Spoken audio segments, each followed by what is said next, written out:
When you think about it, nature is the ultimate problem solver. It doesn't use computers or complex math, it uses evolution. Well, today we're going to dive into how we've borrowed that exact same strategy, a strategy that's been fine tuned over billions of years to solve our own tough problems using something called genetic algorithms. And that's really the heart of the matter, right? So many of the biggest challenges we face in computing, stuff like designing a more efficient jet engine or training an AI to master a game, they're basically just massive search problems.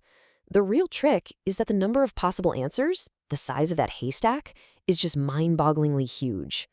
So here's our game plan for today. We're going to start by really defining what this search problem is all about.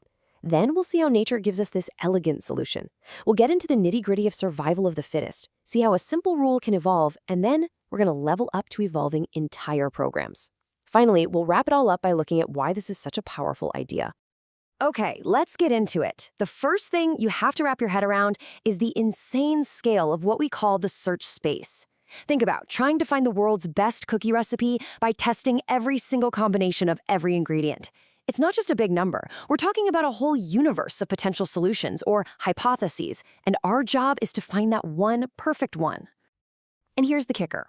Our usual methods, the ones that check things one by one in a logical order, they just fall apart when the problem gets too big or when all the different pieces of a solution affect each other in messy, unpredictable ways. They get lost, they take longer than the age of the universe. It's just not practical. We need something smarter. And that smarter approach? It comes from the most successful problem solver we know of, biological evolution itself. I mean, why try to invent a whole new search algorithm from scratch when we can just borrow one that's had, 3.8 billion years of research and development? And listen, this isn't just some poetic analogy, it's the real deal. The reason genetic algorithms are so popular and so effective is because they are directly mimicking a process that is proven time and time again to work incredibly well in the real world. Okay, this slide is super cool because it shows just how direct the translation is.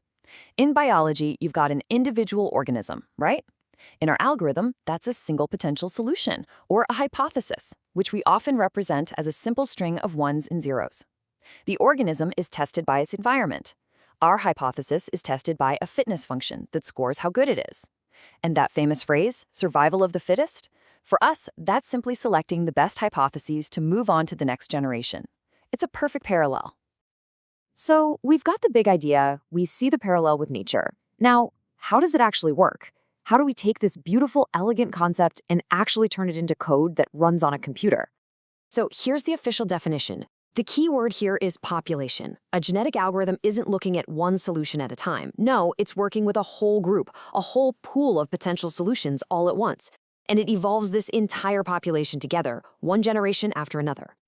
And this right here, this is the engine of the whole thing. It's a constant loop. First, you test every single solution in your population and give it a fitness score. Then, based on those scores, you select the best ones to be parents. The better the score, the higher the chance of being picked.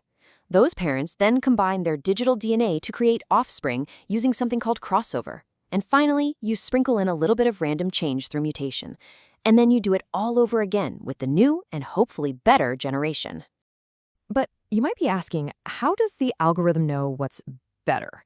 That's the job of the fitness function. It is absolutely crucial. This is what provides the selective pressure.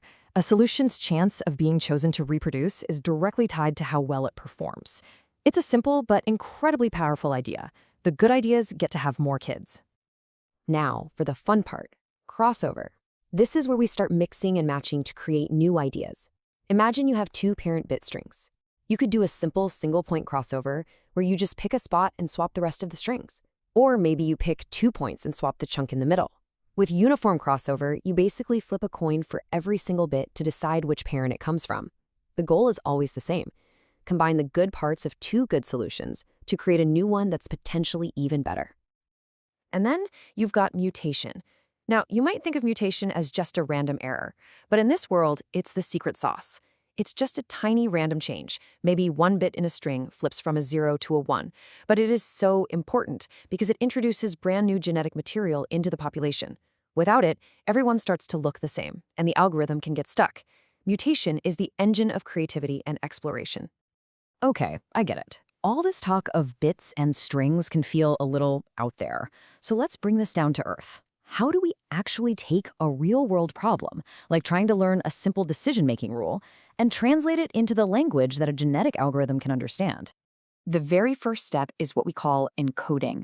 We have to come up with a system, a code, where a string of ones and zeros can represent any possible solution to our problem. This gives the genetic operators, crossover and mutation, a consistent structure that they can actually work with. And this slide is a perfect illustration. Check this out. We have a simple rule for deciding if we should play tennis. The part that says if wind equals strong might be encoded as the bits 1, 0.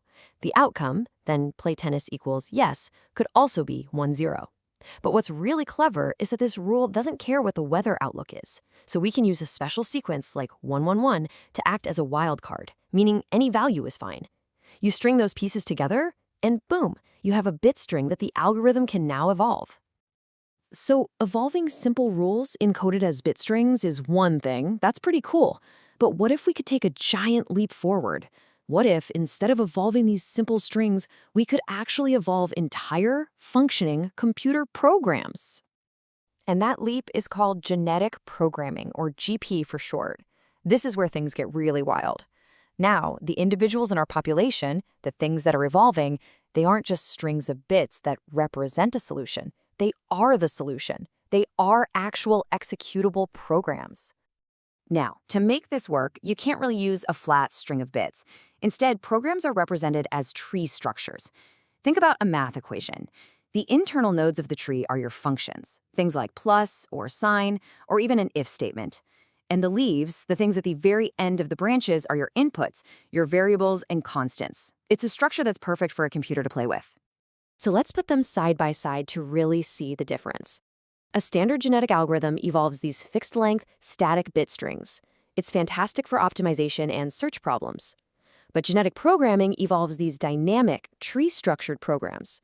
It's built not just for finding the best parameters, but for discovering totally new algorithms and functions from scratch. And as you can probably guess, crossover gets a major upgrade here too. We're not just swapping little bits anymore. With GP, the algorithm can grab a whole chunk of a program, an entire subtree, from one parent, and swap it with a chunk from another parent. You can imagine the result: entirely new, often very complex child programs that neither parent could have dreamed up on its own. All right, we've gone through the whole journey from the basic search problem all the way to evolving entire computer programs. So let's just take a step back and really appreciate why this whole evolutionary approach is such a big deal. When you boil it all down, a few key strengths really stand out. First, they are amazing at tackling those huge, messy, haystack problems where other methods fail. Second, they're built on a biological process that we know works. Third, since they work on whole populations, they're a perfect fit for modern computers that can do many things at once. And maybe the most exciting part? They can come up with truly creative, novel solutions that a human programmer might never, ever think of. And that really leaves us with this incredible, mind-bending question. We figured out how to bottle one of nature's most powerful creative forces and unleash it inside our machines. This is way beyond just optimizing things we already know how to do. This is about discovering entirely new ways of solving problems. The question isn't if algorithms can evolve anymore. It's what amazing problems are they going to solve for us next?